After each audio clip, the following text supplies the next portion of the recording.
In today's tutorial, I'm going to show you guys how to use the system file check utility as well as a few other methods on how to hopefully repair Windows system file errors you are experiencing. So while there are different switches available within the SFC command itself, there are different things we can do with the command. So most of the time SFC and then /scannow is one of the most common ways that the command is used. However, not only showing that way, I want to show another couple methods on how to hopefully resolve some corrupt files you guys are experiencing on your computer. So without further ado, let's jump right into it. And we are going to start by opening up the start menu. Just left click on the start button one time. I'm going to type in CMD. Best match should come back with command prompt. You want to right click on that one time and then left click on run as administrator. If you receive a user account control prompt, you want to left click on yes. Now we're going to have a few commands in the description of the video. I want you guys to copy them one at a time. We're going to run one command at a time, let it go, and then we're going to move on to the next one. So just try each one, see if it resolved the problem. If not, then you can go ahead later and try and run the next command. So the first one I'm going to run is the chkdsk utility. So I'm going to just right click on the top bar of this command prompt window after I've copied the command from the description of my video. And then I'm going to do edit and paste. So again, you can also type it in, so chkdsk space /F and then another space /R. Should say the type of this file is NTFS, cannot lock current drive. Chkdisk cannot run because the volume is in use by another process. Would you like to schedule this volume to be checked the next time your system restarts?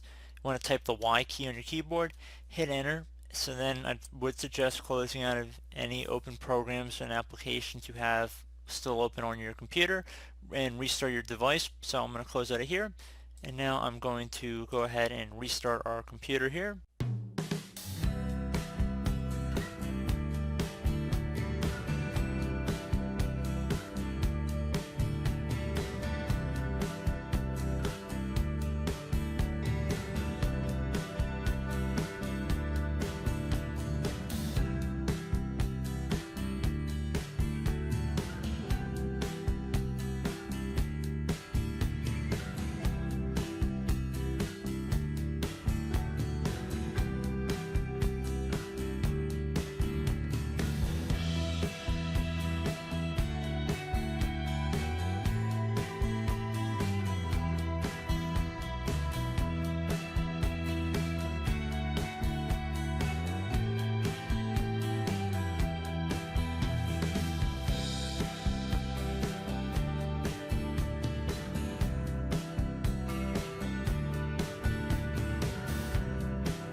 Okay, so you just want to let this thing run, and once it's done, I would suggest restarting your computer, and that should hopefully be about it.